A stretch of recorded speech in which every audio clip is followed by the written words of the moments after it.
آج بھی مخدوم علی خان صاحب نے آرگیومنٹس دیے، وہ پاکستان مسلم لیگ نون کو ریپرزینٹ کرتے ہیں. پورا ٹائم وہ یہ بتا رہے تھے کہ کلیم اللہ سے سمیع اللہ اور سمیع اللہ سے کلیم اللہ، کہ ایس آئی سی نے یہ کر دیا، پی ٹی آئی تو تھی نہیں، پی ٹی آئی کو کیسے مل گیا، پی ٹی آئی کے پاس سیٹیں کیسی چلی گئیں، پی ٹی آئی اگریو پارٹی کیسے بن گئی. اس کے بعد انہوں نے یہ بھی کہا کہ جی اس کورٹ نے اس پارٹی کو گرانٹ کر دیا لیو، یا ان کو ریلیف گرانٹ کر دیا جو ان کے سامنے نہیں تھی. تو مخدوم صاحب میرا خیال ہے جب الیکشن ہو رہے تھے تو جوپیٹر پہ گئے ہوئے تھے، یا پوری نون لیگ شاید جو ہے وہ پاکستان سے کہیں باہر گئی ہوئی تھی، یا پھر ان کے لیے پاکستان میں ہی دبئی لگا ہوا تھا. نارملی تو لندن لگا ہوا ہوتا ہے. ان کو شاید یاد نہیں ہے کہ پاکستان تحریک انصاف نے کس قسم کی الیکشن جو ہے وہ بھگتے ہیں، کس قسم کے الیکشنز ہمارے پہ مسلط کیے گئے. میں نے خود NA-166 سے الیکشن لڑا ہے.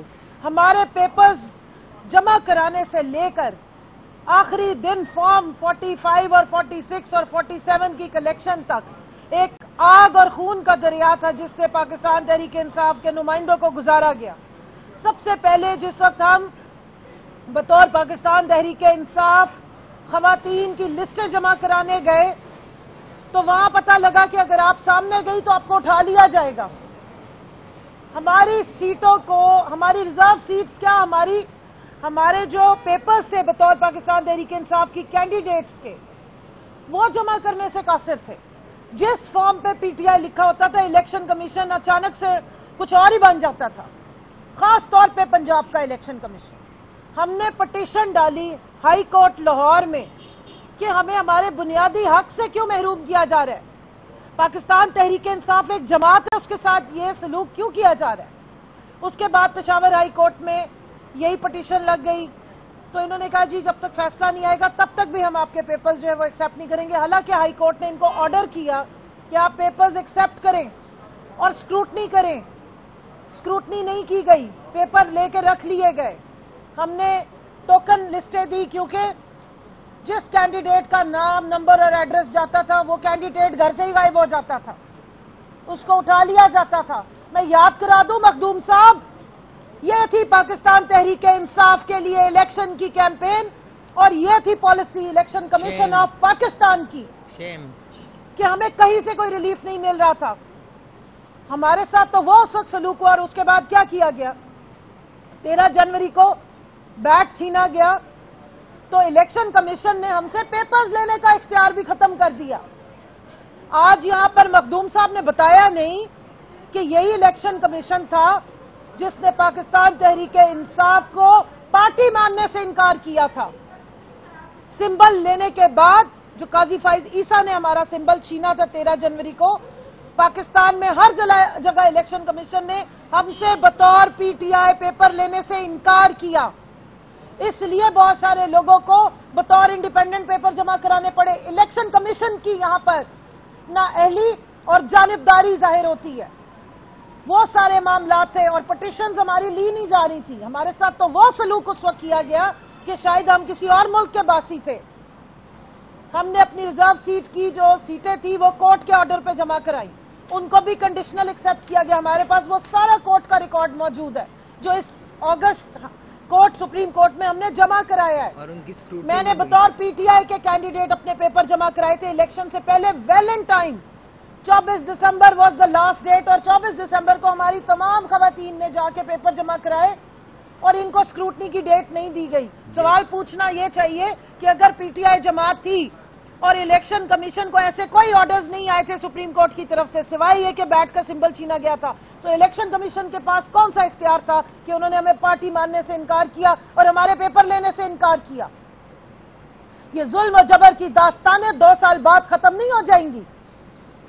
آج آپ 8 فروری کو بلا کے اور یہاں آ کے نئی داستانیں سنا رہے ہیں، یہاں آ کے آئین کے دقیق نقطے بتا رہے ہیں اور یہ بتا رہے ہیں کہ امریکہ جہاں سے یہ سب کچھ شروع ہوا تھا وہاں پر تو ایسے نہیں، ایسے لکھا ہوا ہوتا ہے.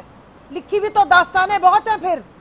پھر تو سوال الیکشن کمیشن کی انکوائری سے شروع ہونے چاہیے، ان کے رول سے شروع ہونے چاہیے. لے کر آئے ان کمشنر صاحب کو راول پنڈی والے جنہوں نے بتایا تھا کہ سہولت کاری کہاں سے ہوئی تھی. بتایا جائے کہ 8 فروری کا جو ڈاکہ ڈالا گیا تھا دن دیہڑے، اس سے پہلے کتنا ظلم اور ستم کیا گیا. ہمارے ریکارڈ پہ کیسز موجود ہیں، جو پیپر ہمارے ریجیکٹ کیے گئے. ہمارے پروپوزر سیکنڈرز، میرے 8 پروپوزر سیکنڈرز تھے، 4 پروپوزر 4 سیکنڈر، 8 کے 8 وکیل تھے، 8 کو ان کے گھر سے اٹھا لیا گیا اسکروٹنی والے دن، RO کے آفس کے باہر ڈالے کھڑے رہے پولیس کے کہ کوئی پرندہ وہاں پر نہ مار سکے۔ ہائی کورٹ بھاولپور میں جا کے مجھے اپنے پیپر 15 دن محنت کرنے کے بعد جمع کروانے پڑے، اور ہائی کورٹ سے ہمارے پیپرز ایکسیپٹ ہوئے۔ بہت سارے ہمارے کینڈیڈیٹس کے پیپرز تو سپریم کورٹ سے جا کے ایکسیپٹ ہوئے۔ اس وقت تو کسی نے نہیں کہا کہ پاکستان تحریک انصاف موجود ہے، اس وقت تو کسی نے نہیں الیکشن کمیشن سے سوال پوچھا کہ آپ نے بیلٹ پیپر پہ بلہ نہیں چھاپا، باقی کون سا نشان دے رہے ہیں آپ؟ انہوں نے خود انڈیپینڈنٹ ڈکلیئر کیا PTI کے لوگوں کو، انہوں نے خود PTI کی ٹکٹس کو ماننے سے انکار کیا تھا۔ یہ ROs کو بلا کے بھی یہاں پہ پوچھا جائے، ان کا کنڈکٹ بھی پوچھا جائے کہ کیا کیا کرتے رہے ظلم اور ستم، کون سی درخواستیں ہماری سنتے تھے۔ جس وقت RO کے دفتر میں جانے کا ٹائم ہوتا تھا، RO صاحب اپنے دفتر کو تالا لگا دیتے تھے، ہماری کہیں سنوائی نہیں ہوئی۔ مجھے رولر کوسٹر کا نشان دے دیا گیا، اپلیکیشن لکھ کے میں نے مانگی تھی، وکٹس مانگی تھی۔ احمد پور شرکیہ پسماندہ ترین علاقہ ہے، 70% وہاں پہ لوگ جو ہے وہ غربت زدہ رہتے ہیں۔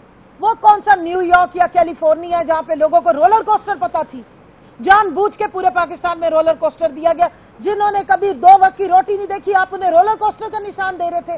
کیا یہ میرے حلقے کے ووٹر کی تذلیل اور تضحیک نہیں تھی؟ کیا یہ سازش نہیں تھی؟ کیا یہ سہولت کاری نہیں تھی؟ آج آپ ہمیں یہاں پہ آئین سکھا رہے ہیں۔ آئین نے کیا بتایا نہیں ہے کہ جس کے پاس میجورٹی ہوتی ہے، جس کے پاس ووٹ ہوتا ہے، سیٹوں پہ بھی اسی کا ہی حق ہوتا ہے۔ کیا آج سوال پوچھا گیا؟ آنریبل ججز نے پوچھا مخدوم علی خان صاحب سے کہ اس کیس کے یہاں لگنے سے پہلے کون سے رول اور آئین کے تحت یہ سیٹیں نون لیگ اور پیپلز پارٹی اور باقی جماعتوں میں بانٹی گئی؟ کسی نے پوچھا؟ 12 جولائی سے کون سا رول تھا؟ کون سا الیکشن ایکٹ میں یہ لکھا ہوا تھا؟ کہاں پر اصول دیے ہوئے ہیں؟ آئین تو کہتا ہے پروپورشن آف ریپرزینٹیشن ہے، جس کو زیادہ ووٹ ملیں گے، اور خود انہوں نے ڈٹرمن کیا ہے۔ نیشنل اسمبلی کے لیے 4.25 پنجاب کی ہیں، کس حیثیت سے 17 سیٹیں جیتنے والوں کو اٹھا کے انہوں نے باقی کی سیٹیں بانٹی؟ 78 سیٹیں ہیں، اور آپ کی جو بدنیتی ہے وہ نظر آ رہی ہے، اور آپ کو جو اتاولا پن ہے کہ اوہو یہ سیٹیں ہمیں واپس مل جائیں تاکہ پھر ہم 27ویں 28ویں 29ویں اور جتنی دل کرے آئینی ترمیم کرے، اور پاکستان کا ستیہ ناش تو آپ کر ہی چکے ہیں، سوا ستیہ ناش آپ کریں۔ کھڑے ہیں ہم سب ادھر پاکستان کے آئین اور پاکستان کی جمہوریت کا ہی ہم یہاں پر جو ہے وہ اس وقت دفاع کرنے کھڑے ہیں۔ سیٹیں کس کو چاہیے؟ سیٹیں تو ہم چھوڑ کے نکلے تھے قومی اسمبلی سے۔ عمران خان صاحب نے 1 دفعہ کہا تھا، ہم نے 2 دفعہ استعفے لکھ کے دیے تھے۔ اس وقت بھی آئین کے روح سے جو ہے وہ ریزرو سیٹس کی سیٹیں نہیں ایکسیپٹ ہوتی تھی، انہوں نے وہ بھی اس وقت ایکسیپٹ کی۔ تو سیٹوں کی تانے ہمیں نہ ماریں، ہم نے سیٹیں بھی چھوڑی تھی، ہم نے گھٹیا قسم کی جو کروڑوں کی اس وقت آفریں دی گئی وہ بھی چھوڑی تھی، ہمیں منسٹریوں کی آفریں دی گئی ہم نے وہ بھی چھوڑی تھی۔ جو لوٹے ہوئے تھے آج لوگوں کو شاید بھول گئے، وہ بیٹھے ہیں اندر، آج وہ اندر بھی بیٹھے ہیں، وہ سیٹیں بھی لے کے بیٹھے ہیں، وہ منسٹریاں بھی لے کے بیٹھے ہیں، لیکن وہ پاکستان کے حق میں کچھ نہیں کر رہے، وہ پاکستان کی جمہوریت کی تباہی پھیر رہے ہیں۔ ہم ان سیٹوں والوں کے ساتھ، منسٹریوں والوں کے ساتھ شامل نہیں ہوئے، ہم یہاں بھی پاکستان کے آئین اور جمہوریت کے دفاع کے لیے آئے ہیں۔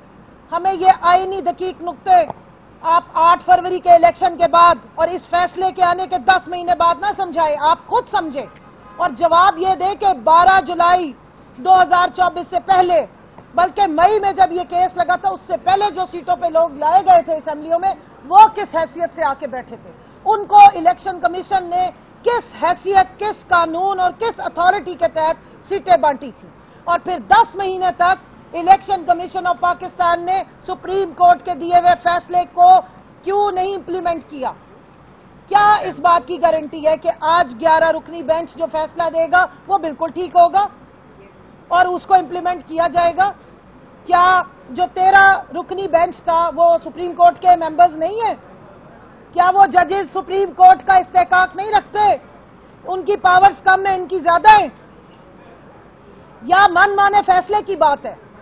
فیصلہ مزے کا ہو، اپنی مرضی سے آیا ہوا ہو، آپ کو سوٹ کرتا ہو تو آپ اس کو 1 سیکنڈ میں اناؤنس ہونے سے پہلے جا کے امپلیمنٹ کر دیں گے، اور فیصلہ آپ کی امنگوں کے اگینسٹ آ گیا۔ آپ نے جو مٹھائی کے ڈبوں میں سیٹیں بانٹی تھیں، وہ واپس ہو گئی تو آپ نے جناب 10 مہینے تک اس کی کمپلائنس بھی نہیں کی اور دن دناتے ہوئے پھر آپ آ گئے یہاں پہ کیڑے نکالنے کے لیے. اس لیے کہا تھا کہ 13 رکنی وہی بینچ بیٹھنا چاہیے ریویو کے لیے جنہوں نے 3 مہینے تک اس سارے کیس کو سنا تھا. اب پروپورشن آف ریپرزینٹیشن یا تو پھر الاؤ کریں نا، 0 سے شروع کریں اور وہ 13 جنوری کے فیصلے کو بھی سنیں، کیونکہ لاسٹ ٹائم تو جب 13 جنوری کے فیصلے کی بات آتی تھی قاضی فائز عیسیٰ صاحب سب کو روک دیتے تھے. اب بات کریں کہ جو نا انصافی پاکستان تحریک انصاف کے ساتھ بطور پارٹی کی گئی وہ الیکشن کمیشن کی طرف سے کی گئی، وہ قاضی فائز عیسیٰ صاحب کی طرف سے کی گئی اور وہ ان سب کے لگائے ہوئے ان آروز کی طرف سے کی گئی جس کو ملی بھگت کے تحت لگایا گیا تھا. ساری بیوروکریسی کو اٹھا کے آپ نے آرو بنا دیا. انڈیپینڈنٹ آپ نے جو آروز لگنے تھے جنہوں نے الیکشن کرانا تھا وہ کہیں نظر نہیں آئے. اس میں جو ہم نے اپلیکیشن دی تھی اس کا کیا ہوا؟ عمران خان نے جو پورے الیکشن کے اوپر چیلنج کیا ہوا ہے کہ اس کی ریویو کرنا چاہیے، وہ پٹیشن کارڈ کیوں نہیں لگائی؟ پی ٹی آئی تو ہر دفعہ آئی ہے دروازے کھٹکانے، پی ٹی آئی پہ تو آپ دروازوں کو تالے لگا دیتے ہیں. ہم الیکشن کمیشن کے اندر نہیں جا سکتے، گیٹ پہ تالا لگایا جاتا ہے، ایف سی بلا لی جاتی ہے، پولیس بلا لی جاتی ہے اور ہمیں ڈرایا دھمکایا جاتا ہے. یہ تو حال ہے آپ کے آئینی سو کالڈ اداروں کا. آپ آئین کا دفاع کرنے آئے ہیں، ہوش کے ناخن لیں. ہم بھی یہاں جمہوریت کے دفاع کے لیے کھڑے ہیں، انشاءاللہ کھڑے رہیں گے اور سچائی کو ایکسپوز کریں گے، عوام کو بتائیں گے کہ جو ظلم اور جبر اس ملک میں الیکشن کے نام پہ کیا گیا اور پھر فارم 47 کے تھرو جو سلیکشن ہوئی اس کا جو پارٹ 2 ڈاکہ ڈالنے کی کوشش ہو رہی ہے اس پہ ہم آواز بالکل بلند کریں گے. ہم بالکل سوئے ہوئے نہیں ہیں، نہ عوام سوئی ہوئی ہے. یاد دہانی کراتے رہیں گے کہ کس طریقے سے چین آف ایونٹس ہوئی تھی اور کس طریقے سے یہاں ظلم اور ستم کی اور بربریت کی داستانیں رقم ہوئی تھی.